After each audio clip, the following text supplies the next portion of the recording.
తెలంగాణ సంస్కృతి చాలా గొప్ప సంస్కృతి.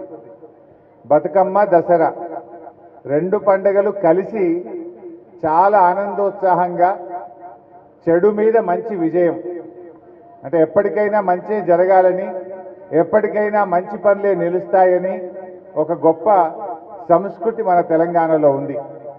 మరి మా క్రాంతి కూడా ఈ అలయ్ బలయ్ కార్యక్రమాన్ని చేపట్టాడు. అందరం కూడా దసరా తెల్లారో మర్నాడో కలిసి ఆత్మీయంగా పూజ చేసుకొని జంబియాకు పంచుకొని ఒకరినొకరిని అలయ్ బలయ్ చేసుకునేటువంటి కుల మతాలకు అతీతంగా చేసుకునే పండగ ఈ దసరా బతుకమ్మ పండుగలు. చాలా పండుగలు కూడా కులాల వారిగా చేసుకుంటారు, కానీ బతుకమ్మ గొప్పతనం ఏంటి?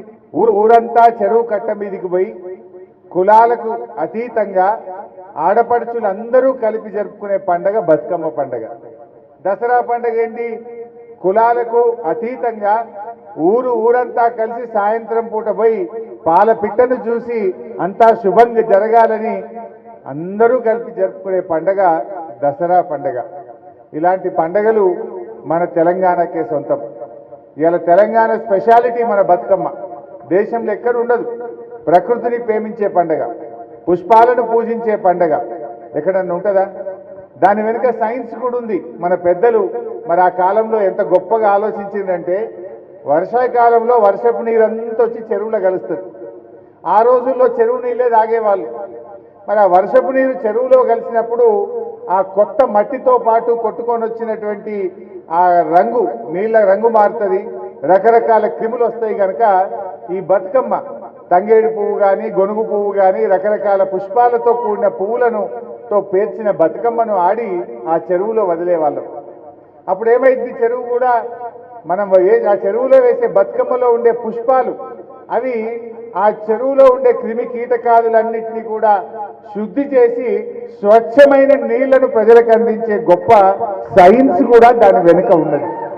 ఇది మరి ఆ తరంలో పెద్దలు ఆలోచించి ఇటు మహిళలు ఆడపడుచులకు పండగ, ప్రకృతిని ప్రేమించే పండగ, చెరువును శుద్ధి చేసుకునేటువంటి పండగ, ఇలాంటి గొప్ప సైన్స్ కూడా బతుకమ్మ పండగ వెనుక ఉన్నది.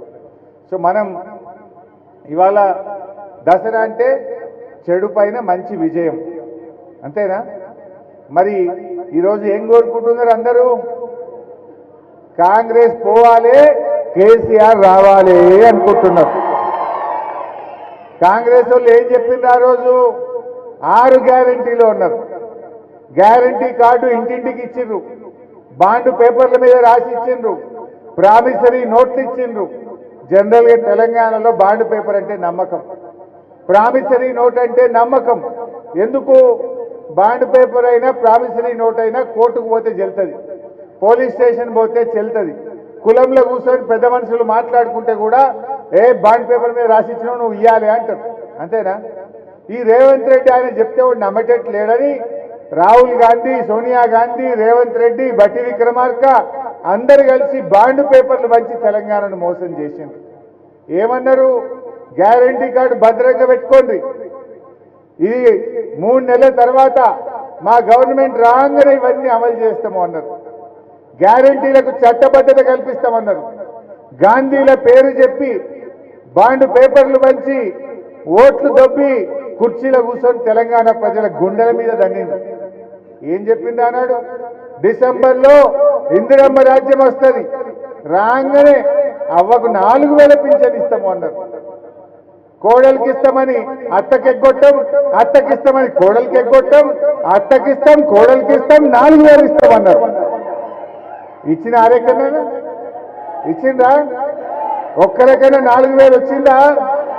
కోడలి పిల్లకి ఇచ్చిందా? ఇయ్యలే. కానీ ఇంకొక పని చేసింది రేవంత్ రెడ్డి. రేవంత్ రెడ్డి వచ్చినాక రాష్ట్రంలో కొత్త పింఛన్లు ఇయ్యలే కానీ 2 లక్షల పింఛన్లను ఏరి పారేసాడు. తీసే బిడ్డ తీసేనా? 2 లక్షల పెన్షన్లను రేవంత్ రెడ్డి కోత పెట్టిండు. కొత్త ఇయ్యలే, 2 లక్షలు తీసేసిండు. 2 నెలల పింఛన్ ఎగ్గొట్టిండు. నడిమిట్లో 1 నెల ఎగ్గొట్టిండు. తప్పుడు తీసేస్తావా? నేను తీసేయాలన్నా తీయరాదురా ఎందుకు? ఓకే, 2 నెలల పింఛన్ ఎగ్గొట్టిండా లేదా? 2 నెలల పింఛన్ పోయింది, 2 లక్షల పెన్షన్లు కోత పెట్టిండు, 4,000 పింఛన్ అయితే రాలే.